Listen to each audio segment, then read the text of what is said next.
The first time I knew something was wrong was when my stepfather smiled too much. I was sitting in the office of Mr. Aldrich Bowen, my grandfather's personal attorney, hands folded tightly in my lap. The room smelled like polished wood and old paper. Outside the tall windows, the city moved like nothing had changed. But everything had changed. 3 days earlier, I had buried the man who raised me, loved me, and built an empire worth $922 million from nothing but courage and hard work. My grandfather, Edmund Ray, was gone. And the man sitting beside me, my stepfather, Conrad Pell, was already leaning back in his chair like he owned the room. He wore his best suit. His shoes were freshly polished.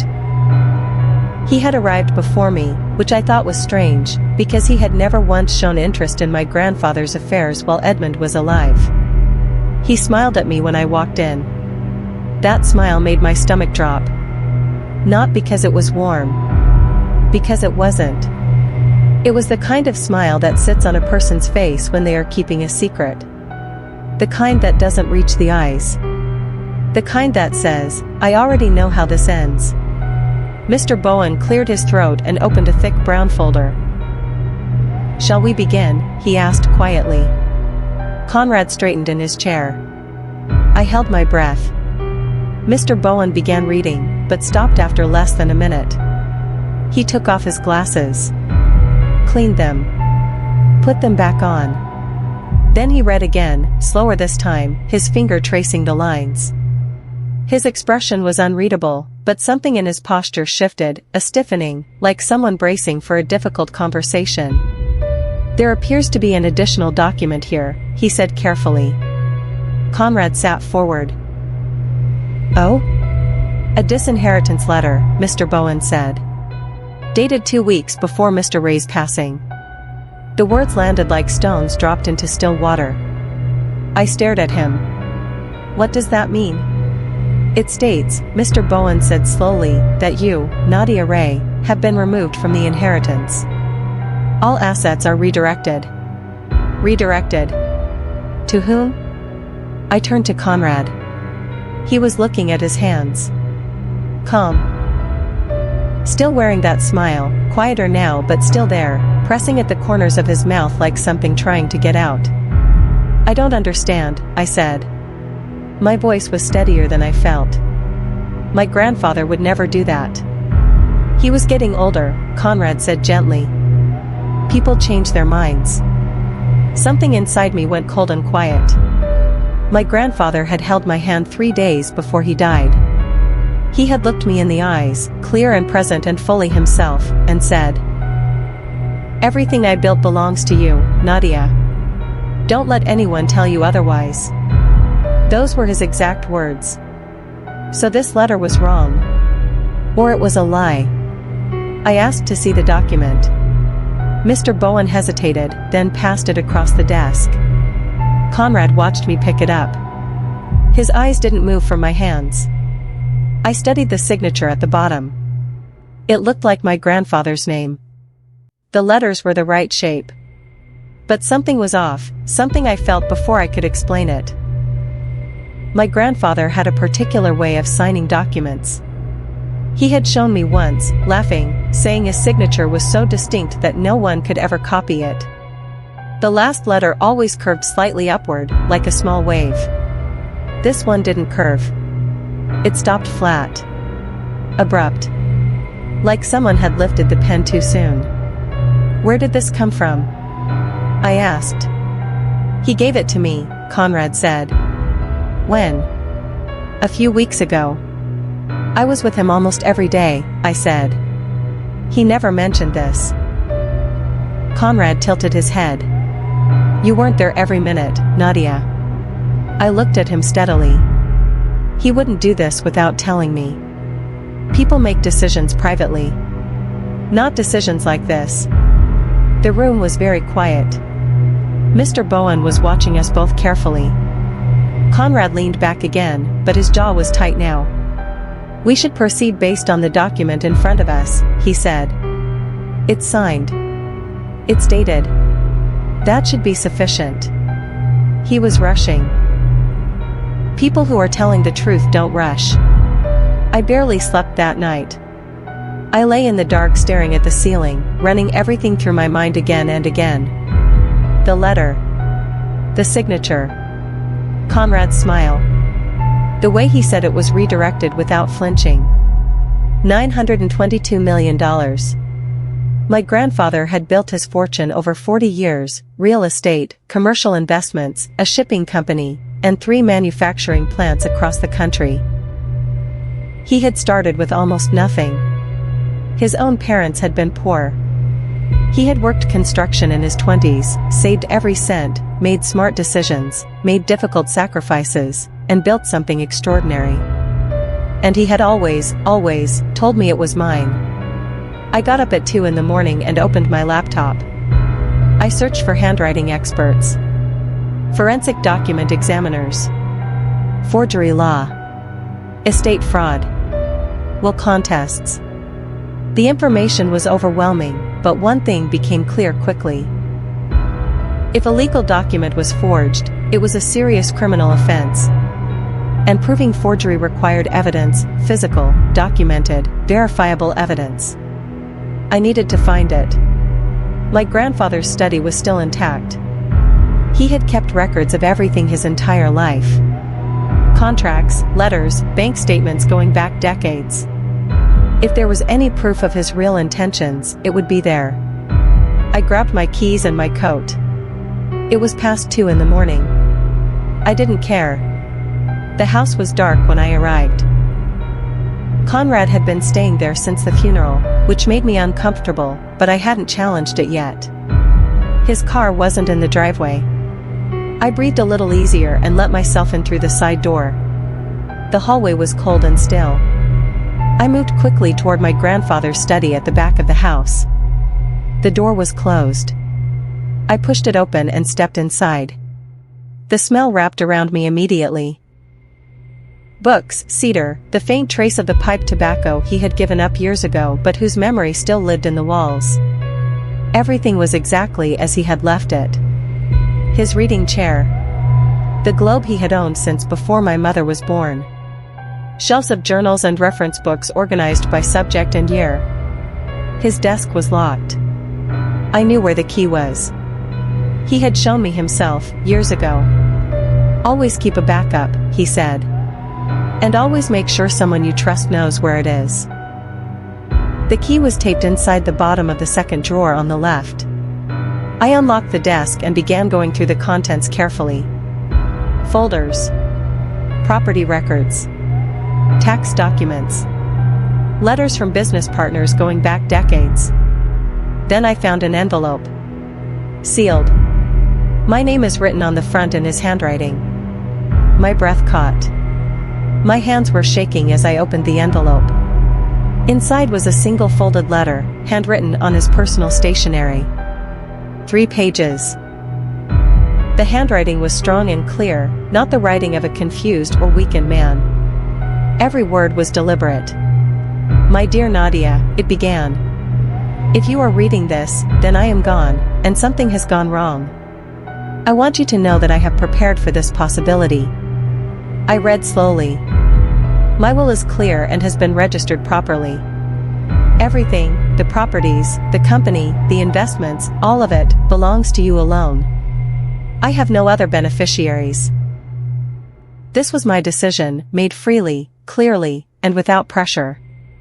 I had to stop reading for a moment. He continued. I do not trust Conrad Pell. I have watched him for years and I have seen the way he looks at things that do not belong to him. I have seen how he watches you, not with care, but with calculation. Please protect yourself. Please protect what I have worked to give you. The date at the bottom was 3 days before he died. His signature was strong. The last letter curved upward, exactly the way it always did. I placed the 2 signatures side by side in my mind. The one on the fake letter. The one on this letter. They were not the same. Not even close. I stayed in the study until sunrise. Reading the letter again. Photographing it. Photographing every page of the original registered will I found in a locked file box in the lower cabinet, stamped, witnessed, notarized, and dated 14 months before my grandfather's death. Everything had been planned carefully. By my grandfather. Not by Conrad. And as the early light came through the study windows, something else became clear to me. This wasn't a desperate last-minute scheme. Conrad had been planning this for a long time. He had access to the house. He had watched my grandfather decline. He had chosen his moment carefully, 2 weeks before death, when witnesses would be fewer and questions might be dismissed as grief. He had studied my grandfather's signature. He had found someone or found a way to produce that document. And he had delivered it to Mr. Bowen just in time for the reading. But he made one mistake. He didn't know about this letter. He didn't know about the locked file box. He didn't know that my grandfather, who had spent 40 years outwitting people smarter and wealthier than Conrad Pell, had seen it coming. I placed the original will and the letter carefully in a document bag. I photographed everything with my phone. Multiple angles, high resolution. Then I sent the images to 3 separate cloud accounts. I wasn't taking any chances. I was back in Mr. Bowen's office by 9 the next morning. He looked surprised when his assistant showed me in. "Miss Ray," he said carefully. "I didn't expect you so soon." "I found something," I said. I placed the letter on his desk. He read it in silence. Slowly. Completely. Then he read it again. When he finally looked up, his expression had changed in a way that told me everything I needed to know. "Where was this?" he asked. "His desk. Locked. He left the key where only I would know to find it." Mr. Bowen turned to the file box I had also brought. He examined the original will, comparing the stamps and registration numbers against his own records. I watched his face. "This is the filed document," he said quietly. "This is the one I have on record." "Then the letter they brought you," I began. "Did not come through my office," he said firmly. "I received it the day before the reading. From Conrad Pell directly." He set down the file. "This is serious, Nadia." "I know," I said. "That's why I'm here." He was quiet for a moment. Then he picked up his phone. "I'm calling a forensic document examiner," he said. "Today." The examiner arrived within 2 hours. Her name was Dr. Petra Saul. Small, precise, gray-haired, with a quiet authority that made you trust her immediately. She carried a case of equipment and spoke in careful, measured sentences. She laid both documents side by side under bright light and a magnifying lens. She worked without speaking. Mr. Bowen and I waited. It took about 40 minutes. Then she looked up. "These signatures were not produced by the same person," she said. I released a breath I didn't know I had been holding. "The genuine signature," she continued, pointing to the letter from the desk, "shows natural fluidity. Consistent pressure throughout. The final stroke curves upward, which appears to be a habitual personal marker." She moved her finger to the fake letter. "This signature shows significant hesitation at multiple points.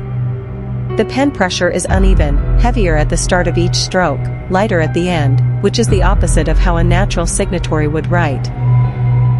The final stroke terminates abruptly." She paused.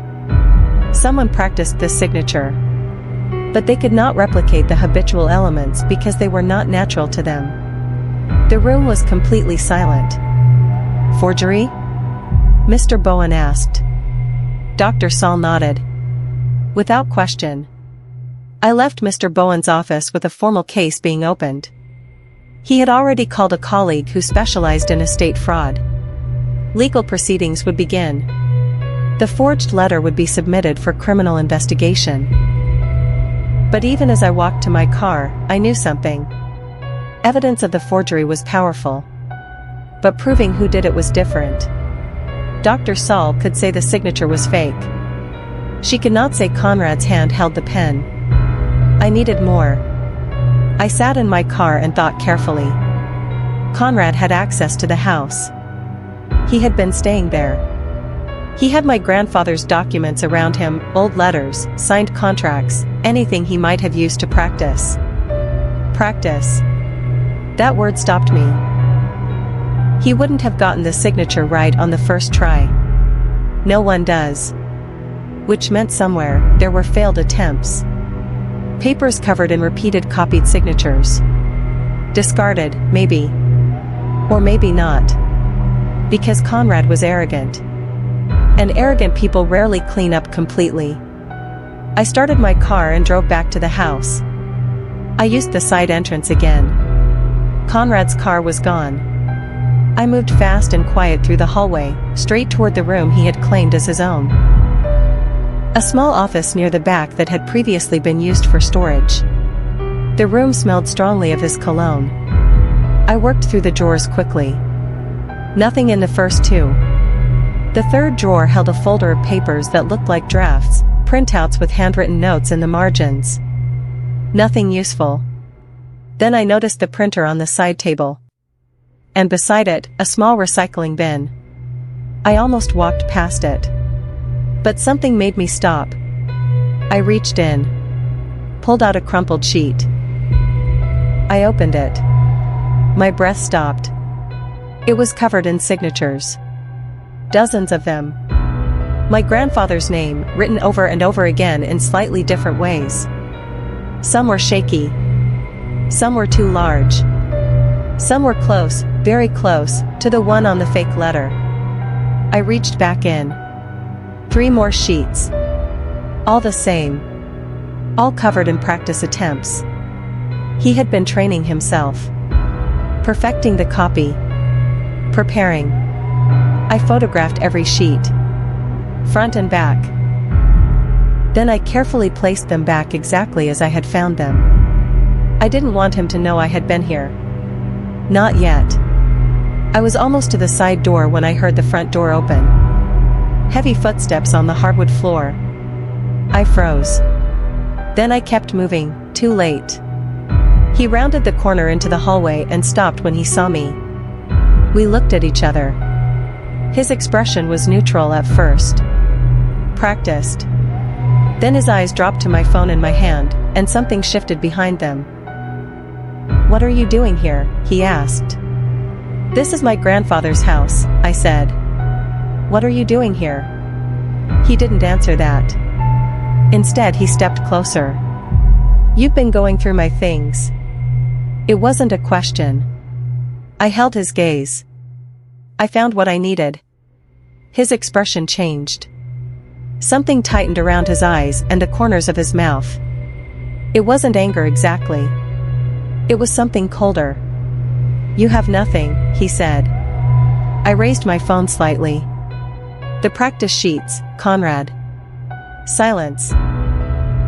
3 full seconds of silence. Then his face rearranged itself back into that smooth, controlled expression. But I had seen it, the crack. The split second of pure, unguarded fear before he recovered. "You're going to make a mistake," he said quietly. "One you can't take back." I walked past him to the door. "I already found what I came for," I said. I didn't look back. He called me 4 times that night. I didn't answer once. The 5th time, he left a voicemail. His voice was calm. Controlled. He said he was worried about me. Said grief could make people see things that weren't there. Said he only ever wanted what was best for the family. Family. He had been married to my mother for 6 years. My mother passed away 3 years ago. Since then, he had barely spoken to me. He had attended family events because my grandfather expected it, smiled at the right moments, said the right things. But we were never close. We were never family. He had married into proximity to money. And now that my grandfather was gone, he had tried to take it. I played the voicemail for Mr. Bowen the next morning. He noted it for the file. "He's trying to manage you," Mr. Bowen said. "I know. Don't engage with him directly from now on, he advised. Everything goes through me. I nodded. What about the practice sheets? Mr. Bowen leaned forward. Those, combined with Dr. Saul's report, established both the fact of forgery and evidence of preparation. He paused. That's the intent, Nadia. Criminal intent. The case was becoming something much larger than a will dispute. It was a fraud. Forgery. Attempted theft of nearly $1 billion. And we were ready to prove every piece of it. The formal legal challenge was filed within the week. Mr. Bowen worked alongside a litigation attorney named Felix Arden, tall, unhurried, with the kind of quiet competence that comes from winning difficult cases over many years. He reviewed everything we had assembled and said only 2 words. This is solid. Solid. That word meant everything to me. We were challenging the disinheritance letter on grounds of forgery and fraud. We were presenting the original registered will as the valid controlling document. And we were pursuing a separate criminal complaint, forgery of a legal instrument, fraud, and attempted theft by deception. Conrad hired his own legal team quickly. 3 attorneys from a large firm downtown. Expensive ones. That told me 2 things. He had already been preparing for this possibility. And he was genuinely afraid. Good. He should be. The first court appearance was on a Thursday morning. I arrived early and sat quietly in the gallery while Felix and Mr. Bowen arranged their materials. The courtroom was older, dark wood paneling, high ceilings, the kind of room that made everything feel serious and permanent. Conrad arrived with his legal team 7 minutes before the session started. He was dressed sharply. Dark jacket, white shirt, no tie. He looked relaxed. Or he was performing relaxed, I had learned to tell the difference. He didn't look at me when he sat down. That was interesting. Before, he had always made a point of meeting my eyes. A habit of control, the kind of person who holds eye contact to make you feel watched and managed. Now he looked at the table in front of him. The judge entered and the room settled. Felix stood and began presenting the case calmly and methodically. The registered will. The date it was filed. The witnesses who signed it. Then the disinheritance letter. Its date. Its origin, delivered directly by Conrad Pell, not through proper estate channels. Then Dr. Saul's report. Page by page. Every measured finding read clearly into the record. Then the photographs of the practice sheets. That's when Conrad's lead attorney leaned toward him and began whispering urgently. Conrad's hands, folded on the table in front of him, tightened. Conrad's legal team responded with everything they had. They argued that my grandfather had the right to change his wishes privately. They suggested that the original will might reflect an earlier intention that Edmund Ray later reconsidered. They brought up his age and health in his final months, trying, carefully but unmistakably, to suggest that his mental clarity had declined. That was the moment I felt genuine anger. My grandfather had been sharp until the very end. He had read the financial newspapers every morning. He had reviewed his own estate documents 2 months before his death. His doctor had noted full cognitive clarity in records taken just 6 weeks before he passed. Felix addressed all of it. Calmly. Systematically. He introduced the letter from the desk, dated 3 days before Edmund died, as evidence of his clear mental state and deliberate intentions. He entered the doctor's notes. He entered testimony from 2 of my grandfather's longtime business associates who had met with him in his final weeks. Both described him as entirely himself. Then Felix brought Dr. Saul to the stand. She explained her findings again, the hesitation marks, the uneven pressure, the abrupt terminal stroke, in language clear enough for anyone to understand. And then the photographs went up. Page after page of Conrad's practice sheets. The courtroom was very quiet. The judge asked Conrad directly whether he wished to address the practice documents. Conrad stood. He was controlled. His voice didn't shake. "I found those papers in the house," he said. "I was trying to understand Edmund's signature for estate purposes. To help manage the transition." "You were practicing forging a dead man's signature to help manage a transition," Felix said. Conrad's attorney objected. The judge noted it but did not stop Felix from continuing. "Mr. Pell," the judge said, "you delivered the disinheritance letter to the attorney's office personally, outside of normal estate procedures. Can you explain why?" Conrad hesitated. "Edmund asked me to." "He asked you to hand-deliver a disinheritance letter cutting out his only granddaughter 2 weeks before his death, without informing his long-term personal attorney in advance?" Silence. "Yes," Conrad said. The judge looked at him for a long moment. Then she wrote something on the paper in front of her and moved on. But I had seen enough in that pause. She didn't believe him either. The ruling on the civil matter came 8 days later. Mr. Bowen called me at 7 in the morning. "It's done," he said. I sat up immediately. "The disinheritance letter has been declared fraudulent and is struck from all estate proceedings," he said. "The original registered will of Edmund Ray stands as the sole valid document." I closed my eyes. "The estate?" I asked. "Is yours," he said. "In full. All $922 million. The properties, the company shares, the investment accounts. Everything your grandfather intended." I sat on the edge of my bed in complete silence for a long moment. $922 million. His life's work. Protected. Finally. "The criminal matter?" I asked. "Separate proceedings," Mr. Bowen said. "But the civil ruling strengthens the case significantly. The judge's findings are now on record." I thanked him and set the phone down. Then I sat very still and let myself feel it. Not triumph. Not satisfied. Something quieter than that. Relief. Deep, exhausted, honest relief. Conrad did not accept the ruling quietly. He called repeatedly over the next several days. I didn't answer. He sent emails through his attorneys disputing various procedural points.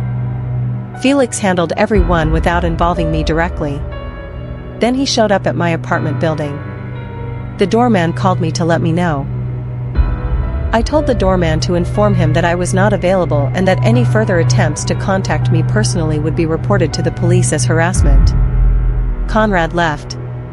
But 2 days later there was a letter from his attorney, a formal complaint challenging the court's handling of the evidence. Felix reviewed it and dismissed it within hours. "He's grasping," Felix told me. "This has no legal merit. He knows it. He's buying time." "Time for what?" I asked. Felix looked at me carefully. "He's hoping you'll offer a settlement," he said. "Something to make this go away quietly." I was quiet for a moment. "No," I said. "Good," Felix replied. The criminal proceedings moved forward 3 weeks after the civil ruling. The evidence in the forgery and fraud case was, if anything, more straightforward than the civil matter.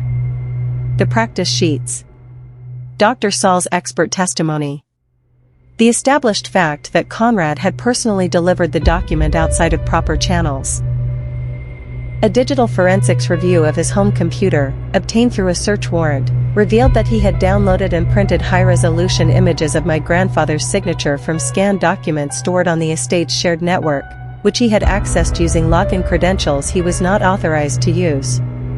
That last piece was damaging in a way nothing else was. It showed planning. It showed access. It showed deliberate execution.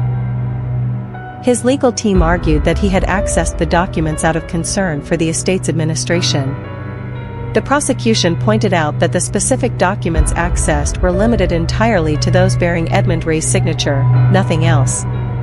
He had been collecting samples, studying them, choosing the best one to copy.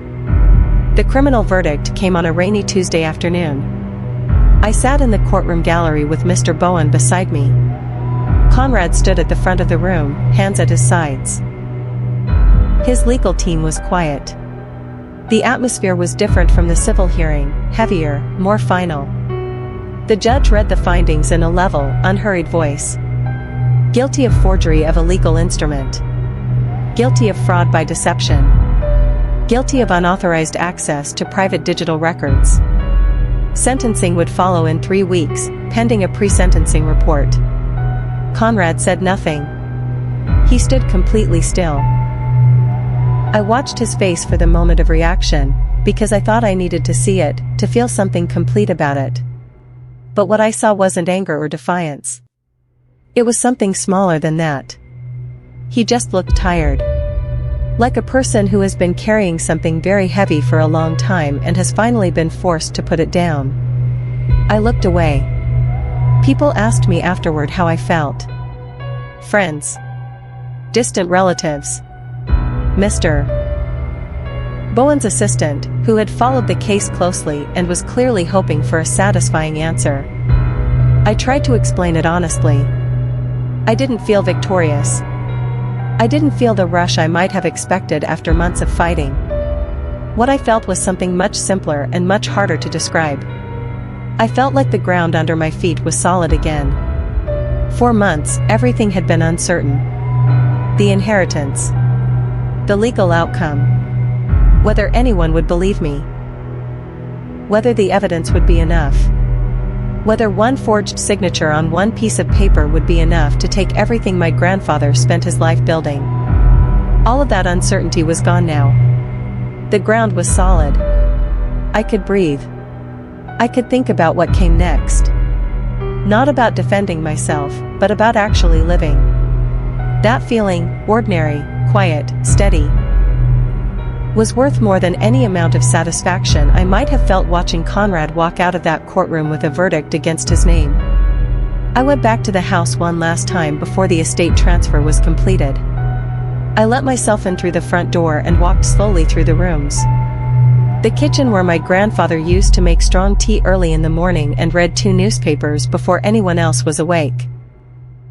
The dining room where he hosted business partners and old friends and family every Christmas without fail.